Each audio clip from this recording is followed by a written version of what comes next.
नमस्कार, आदाब, सत श्री अकाल, अस्सलाम वालेकुम। मैं हूँ आपके साथ फ़ाइका जावेद। बहुत-बहुत स्वागत है आपका एक बार फिर से मेरे और आपके यूट्यूब चैनल पे। जैसे कि आप सब लोग जानते हैं कि यहाँ पे हर दिन मुख्तलिफ पर्सनैलिटीज़ आती है, पाकिस्तान से, हमारे भारत से, कश्मीर से। बहुत सारे फैक्ट्स पे बात होती है, बहुत सारे मुद्दों पे बातचीत होती है और पाकिस्तान के जितने भी प्रोपेगेंडे हैं, मेरा सिर्फ़ और सिर्फ़ यूट्यूब चैनल खोलने का यही मकसद था कि हमारे भारत के बारे में जितने भी प्रोपेगेंडे या कश्मीर के बारे में जितने भी प्रोपेगेंडे खोले जाते हैं, उनको भरपूर तरीके से करने की मैं भरपूर कोशिश करती हूँ क्योंकि कश्मीरी की राय बहुत मैटर करती है और हम कश्मीरियों को बहुत ही ज़्यादा पिछले सालों से जो है यूज़ किया गया है, कश्मीर का नाम यूज़ किया गया है, चाहे किसी भी इंटरनेशनल फोरम की बात करें। लेकिन हर एक कश्मीरी को आगे आना चाहिए, हर एक कश्मीरी को अपने इमोशंस दिखाने चाहिए टुवर्ड्स देयर कंट्री, जितने भी उनके सेंटिमेंट्स हैं वो अपने आप को क्या देखते हैं, किस रूप में देखते हैं, उनको आगे आना चाहिए और ऐसे ही प्लेटफ़ॉर्म से मुँह तोड़ जवाब देना चाहिए, जो भी हमारे दुश्मन लोग हैं, जो भी हमारे भारत के खिलाफ बकवास करते हैं। तो आज हमारे साथ हमारे पॉडकास्ट पे हमें जॉइन किया है पाकिस्तान से दिव्य कुमार सर ने। आप सभी लोगों में से इनको बहुत सारे लोग जानते हैं और आपके बहुत सारा फैन्स है यहाँ पे सर, आपको देखना बहुत पसंद करते हैं। तो आप ही लोगों की फरमाइश पे हम इन्हें रोज़ बुलाते हैं और ये जो है सर आपका भी बहुत शुक्रिया अदा करना चाहूँगी मैं और आपका मैं बहुत स्वागत करना चाहूँगी चूँकि आप हमें हमेशा हमारी ऑडियंस के लिए टाइम निकालते हैं और बहुत मुद्दों पे बातचीत करते हैं। जी, थैंक यू सर। शुक्रिया फ़ायदा मुझे बुलाने के लिए। Thank you. बिल्कुल शुक्रिया, थैंक यू मुझे थैंक बुलाने यू सर कि अगेन थैंक यू कि आप हमारी ऑडियंस के लिए आते हैं। सर आज जिस मुद्दे पे हम बातचीत करेंगे चूँकि जी20 का समिट जो है आप भी जानते हैं प्रेसिडेंसी इस साल इंडिया ने होस्ट की है, कश्मीर में भी हुआ और सितंबर में इसका जो समिट होने वाला है, आप भी जानते हैं कि यूक्रेन को जो है जी20 समिट में परमिशन नहीं दी गई है। हालाँकि अमेरिका, यूरोप, कनाडा ने भी इस पे बात की लेकिन इंडिया ने साफ-साफ मना कर दिया। सर, आप इस बारे में क्या राय रखते हैं? क्या आपको लगता है कि यूक्रेन जो है इस समिट में होना चाहिए था कि नहीं? नहीं, मैं इंडिया के स्टैंड को सपोर्ट करता हूँ। यूक्रेन को समिट में तो नहीं होना चाहिए था, वो तो है भी नहीं। लेकिन जो हुँ, ये दूसरी कंट्रियां जो दुनिया के लिए यूक्रेन का मुद्दे के ऊपर बात होनी चाहिए, इंडिया ने वो भी कह दिया कि यूक्रेन के मुद्दे की बात भी नहीं होगी। और मैं उस बात से एग्री करता हूँ। वो एक पॉलिटिकल इशू है जिसके लिए अलग से बहुत सारे फोरम दुनिया में ऑलरेडी हैं। तो वो हुँ, उधर बात होनी चाहिए और उधर ऑलरेडी हो भी रही है, ऐसा नहीं है कि उधर नहीं हो रही। G20 is purely economic forum, यहाँ पर पॉलिटिकल बातें थोड़ी ना होती। अगर चाइना हुँ, भी इधर आता है तो चाइना और इंडिया की भी पॉलिटिकल बातें नहीं होंगी इधर। इंडिया अगर चाइना को लेके कुछ बोलेगा तो सप्लाई चेन पे बोलेगा, इकोनॉमी पे बोलेगा, कोई ऐसी चीज जो इकोनॉमी पे होगी। उधर बॉर्डर डिस्प्यूट की बातें नहीं होंगी। तो अब कनाडा और अमेरिका, इन दो मुल्कों ने सबसे ज्यादा जिद पकड़ी है। यूरोप खामोश हो गया, उन्होंने यूरोप ने एक दफा कहा, उनको जवाब मिल गया, वो चुप हो गए। या लगता है यूरोप वाले ज्यादा खौफ खाते हैं एफ जयशंकर से, क्योंकि एस जयशंकर ने जितना यूरोप को जलील किया इतना तो शायद किसी को भी नहीं किया है, वो भी उनके हुँ, घरों में जाके। तो अब हुँ, अमेरिका और कनाडा जिद पे अड़े में। अमेरिका कहता है हम मुद्दा उठाएंगे। अब देखते हैं कैसे मुद्दा उठाते हैं, नहीं उठाते, क्योंकि इंडिया ने तो क्लियरली कह दिया मुद्दा भी नहीं उठाने देंगे। और हुँ, बात रही कैनेडियन पीएम की। देखिए, कनाडा मुद्दा उठाएगा। कनाडा अगर मुद्दा उठाता है ना, अगर ये गलती करता है, फॉर एग्जाम्पल कनाडा, वो बख्शा नहीं जाएगा, क्योंकि कनाडा और इंडिया के रिश्ते कोई खास नहीं चल रहे पिछले 4-5 साल से। और उसके अंदर सिर्फ खालिस्तान नहीं है, इसके अंदर बहुत सारे इश्यूज हैं। Khalistan is the top issue. Khalistan के बाद भी बहुत सारे इशू हैं जियो पॉलिटिकली जो पीछे चल रहे होते हैं। एक किस्म की ट्रेड वॉर भी है। पहले पूरी दुनिया में एक मोनोपोली होती थी कि पूरी दुनिया को जो दालें जाती थी वो कनाडा से जाती थी। वो मोनोपोली इंडिया ने तोड़ दी कनाडा की। तो एक बहुत सारे इश्यूज है कनाडा और इंडिया के बीच में। और जब से, और ट्रूडो का अगर आपको बता दूं, अमेरिका में डेमोक्रेट्स और कनाडा में ट्रूडो। दुनिया को दिखाने के लिए दो अलग मुल्क हैं अमेरिका कनाडा, वैसे तो एक ही यूनिट है, जो दोनों एक साथ ही चलते हैं। ठीक है, दोनों एक साथ ही जहां जहां जाएंगे वो एक साथ ही होते हैं। तो डेमोक्रेट्स एंड ट्रूडो की जो पार्टी है वो एक साथ ही चलती है। वो मतलब basically they support deep state, they support wokeism, they support leftist ideology. तो वो इशू है। हुँ, हुँ, लेकिन ये कि कनाडा को तो बिल्कुल नहीं बख्शा जाएगा, क्योंकि उसके साथ एक हुँ, पर्सनल राइवलरी भी चल रही है इंडिया की। हुँ। खालिस्तानी ट्रेड के मसले भी हैं। बिल्कुल। बिल्कुल यहाँ पे हम आपने कनाडा की भी बात की और अमेरिका की बात की, यूरोप की बात की। यूरोप तो चुप हो गया लेकिन कनाडा और अमेरिका की अगर हम बात करें तो दोनों ज़िद पे अड़े हुए हैं। क्या लगता है आपको इंडिया जो है उनकी ज़िद मान लेगा? क्या लगता है? क्या क्या आगे क्या हो सकता है? फ्यूचर किस तरीके से आप देखते हैं? इंडिया ने आज तक किसी की ऐसे जिद तो बिल्कुल भी नहीं मानी। इंडिया को रिक्वेस्ट करो तो वो फिर भी मान लेता है, अगर कोई अकड़ से बात करता है तो इंडिया ये चीजें तो इंडिया की पुरानी गवर्नमेंट तक ने नहीं की, जो अप्रिशिएट करने हम्म। वाला बात है। मैं इंडिया की पुरानी गवर्नमेंट्स का कोई बड़ा फैन नहीं हूँ, लेकिन उन्होंने भी कभी जिद के आगे कभी भी नहीं झुके वो। तो ये अभी जिद पे अड़े हैं तो फिर इंडिया भी इनको दिखा देगा।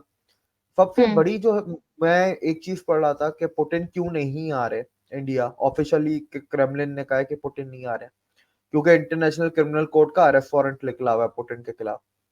मैं इंटरनेशनल कोर्ट क्रिमिनल कोर्ट की वेबसाइट पे गया। आपको पता है इंडिया वाले बाउंड नहीं है, इंडिया को जरूरत नहीं है पुतिन को गिरफ्तार करने की। India is not the signatory to the international hmm. Criminal court. पर हम्म। आपको हैरान मत होइएगा पता चले 8 तारीख को अचानक से पुतिन भी लैंड कर जाए। वो केजीबी का बंदा है, तो कुछ कह नहीं सकते। मेरे को ऐसा अंदर दिल से लगता है जब से मैंने ये चीज पढ़ी है ना कि भाई इंडिया तो बाउंड ही नहीं है। इंडिया हम्म। जब सिग्नेटरी नहीं है तो इंडिया के अंदर कोई आ भी जाए तो इंडिया की police is not bound to arrest them. और हम्म। फिर रशिया को कहां से करेगा? Russia is one of the best and oldest bilateral friend कह लें, इंडिया का partner, strategic partner, defence partner, हजार चीजों में पार्टनरशिप है इंडिया और रशिया की। तो मैं वेट कर रहा हूँ, क्या पता पुतिन आ जाए, क्योंकि कभी भी नहीं भूलना चाहिए कि वो केजीबी का एजेंट है और हम्म। यूक्रेनियन जो प्रेसिडेंट है वो कॉमेडियन था। तो हम्म। बहुत फर्क है दोनों में, जमीन हम्म। आसमान का। मान सिंह जो अग्री। है, भगत मान सिंह, वो उसको मिला लें, यूक्रेन का जेलेंस्की एक ही जैसे हैं दोनों कॉमेडियन। हम्म। देखिए, बात उठती है यहाँ पे अमेरिका की, चूंकि अमेरिका को बोला जाता है कि अब इंडिया के साथ बहुत अच्छे रिलेशंस है। क्योंकि अगर अमेरिका भी जिद पे अड़ा हुआ है और अगर G20 समिट में सिर्फ और सिर्फ यूक्रेन की बात उठी, तो क्या लगता है आपको इंडिया और यूएस के रिलेशंस में दरार आ सकती है? किस नजरिए से आप इसको देखते हैं? देखिए बात तो उठेगी, मैं ऐसा बिल्कुल भी नहीं कह रहा कि बात बिल्कुल भी नहीं उठेगी, उठेगी, लेकिन एक होता हम्म। है ना ऑफिशियल जॉइंट कम्युनिके आता है या जो ऑफिशियल प्रेस रिलीज आती है, उसके अंदर आपको यूक्रेन नजर नहीं आएगा।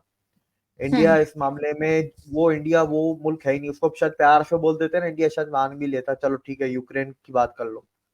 लेकिन इंडिया को वो प्रेशर डालना कि नहीं हम तो आएंगे, हम तो करेंगे, फिर इंडिया तो वो फिर बोलेगा तो जॉइंट कम्युनिके भी छोड़ दो। इंडिया तो हम्म। फिर अपनी जिद पे अड़ा तो वो बहुत गंदा अड़ जाएगा इंडिया भी। वो तो नहीं होने वाला। लेकिन ये कि एक मैं आपको उसमें भी एक और चीज बताऊं, इंडिया नाउ इन 2023 इंडिया के पास भी बहुत लेवरेज है।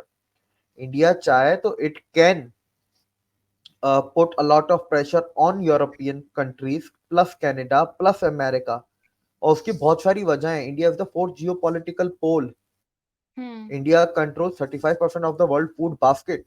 ठीक है, पांचवी बड़ी इकोनॉमी है, फास्टेस्ट ग्रोइंग इकोनॉमी है। चाइना के अलावा और कोई अल्टरनेटिव नहीं है दुनिया के पास इंडिया का। इंडिया के अलावा मतलब चाइना का अल्टरनेटिव। तो हम्म।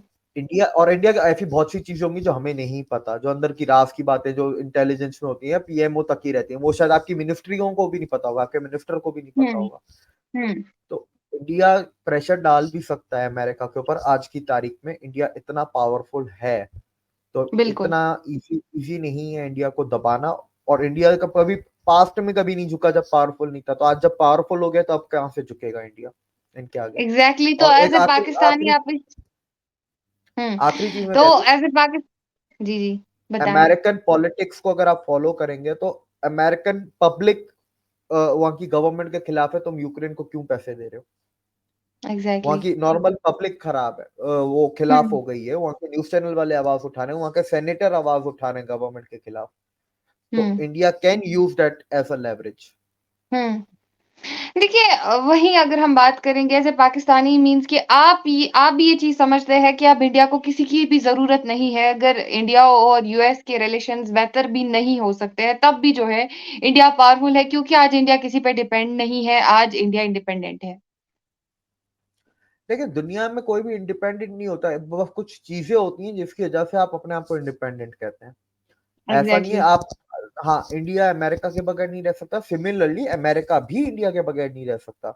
कुछ चीजें क्या होती हैं, अंदर आपकी कंजम्पशन इकोनॉमी होनी चाहिए। कम से कम आपके अंदर इतनी मैन्युफैक्चरिंग हो कि आप अपने लोगों के लिए बना सकें। घर बार होना चाहिए, इतना आपका अनाज उगना चाहिए कि आप अपनी आवाम को खिला सकें। ये कुछ बेसिक बेसिक हम्म। चीजें होती हैं। ये हम्म। तो फिर एड ऑन हो गया ना, फिर हम जियो पॉलिटिक्स में आ गए, एक्सपोर्ट कितने हो रहे हैं, जीडीपी कितनी हो रही है, इंपोर्ट कितने हो रहे हैं, फॉरेक्स रिजर्व कितने, हम्म। ये फिर वो फ्यूचर इंडिपेंडेंसी यही होती है कि हम अपनी आवाम के लिए हम्म। खाना उगा सकते हैं, क्या हम अपनी आवाम की जरूरतें जो हैं वो उसको इंटरनली मैन्युफैक्चर कर सकते हैं, उसको इम्पोर्ट ना करना पड़े।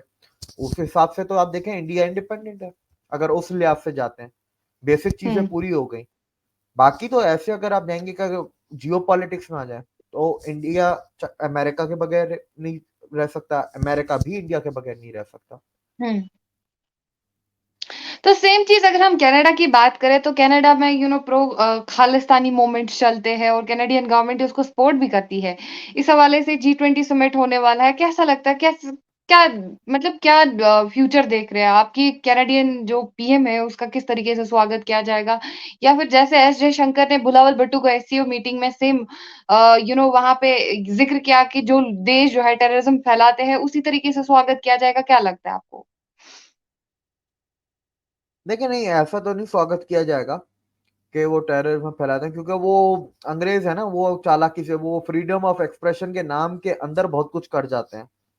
अब उनको हम्म। सीआईए की सपोर्ट है, फिर सीआईए अगर बोल दे कि ट्रूडो को करना है तो करो। आप कैनेडियन पॉलिटिक्स देखें, कनाडा के लोगों ट्रूडो के खिलाफ कितने प्रोटेस्ट निकलते हैं, हमने तो सिर्फ एक ही देखा ना कि वहाँ के ट्रकों का ट्रकर हम्म। प्रोटेस्ट। हर हफ्ते एग्जैक्टली। प्रोटेस्ट निकलता है ट्रूडो के खिलाफ, और ट्रूडो की जो गवर्नमेंट है वो बेसिकली इंडिया में जो आपकी अपोजिशन है ना, I hmm, dot N dot D dot, ये 26 पार्टियां, तो ट्रूडो भी जो पावर में बैठा हुआ है, प्राइम मिनिस्टर बना है, वो भी इसी तरीके से बैठा है, 7-8 पार्टियां मिलके कोएलिशन में है। एक भी अगर हुँ। खिसकी तो ट्रूडो की कुर्सी गई। तो ट्रूडो क्योंकि के भी बहुत, और यू ने भी बोला है कि हम यहाँ G20 समिट में ज़रूर मुद्दा उठाएँगे यूक्रेन का। तो क्या लगता है, क्या सिनेरियोज़ होगा, आगे क्या होगा? मतलब G20 समिट जो है, उसमें किसी किस्म की ऑब्स्टेकल्स ना आ जाए, या फिर मतलब किस नज़रिए से देखते हैं? अब देखें यूएन ने जो मुद्दा, यूएन का जो है ना, उसको इंडिया नहीं मना करेगा, क्योंकि अब मैं उसमें थोड़ा सा डायमेंशन है।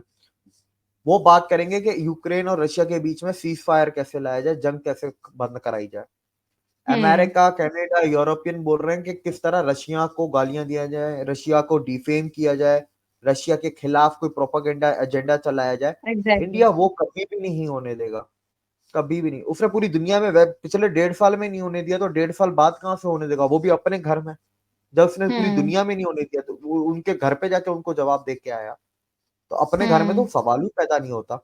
हाँ, सीज फायर की बात हो सकती है, क्योंकि जाहिर सी बात है, देखें इकोनॉमी से तो कनेक्टेड है ना। रशिया यूक्रेन वॉर के जैसे यूरोप की इकोनॉमी तबाह हो रही है ना, पूरी दुनिया की ट्रेड डिस्टर्ब हुई हुई है, फूड सप्लाई चेन डिस्टर्ब हुई हुई है। तो वो सीज फायर की बात कर सकते हैं, पीस डील के ऊपर बात कर सकते हैं।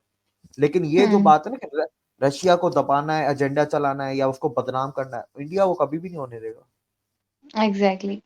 तो आखिर पर आपसे जानेंगे, चूँकि G20 का समिट होने जा रहा है सितंबर में, उस हवाले से आप कुछ इंडियंस के लिए, अपने इंडियन भाइयों के लिए, चूँकि आप खुद को जो है इंडिया का बहुत बड़ा फ़ैन समझते हैं, चूँकि आए दिन जो है आप इंडिया को सराहते रहते हैं, क्योंकि इंडिया के कुछ काम भी ऐसे ही है। तो आप लास्ट में इंडियंस के लिए कोई मैसेज ड्रॉप करना चाहोगे अपनी तरफ से?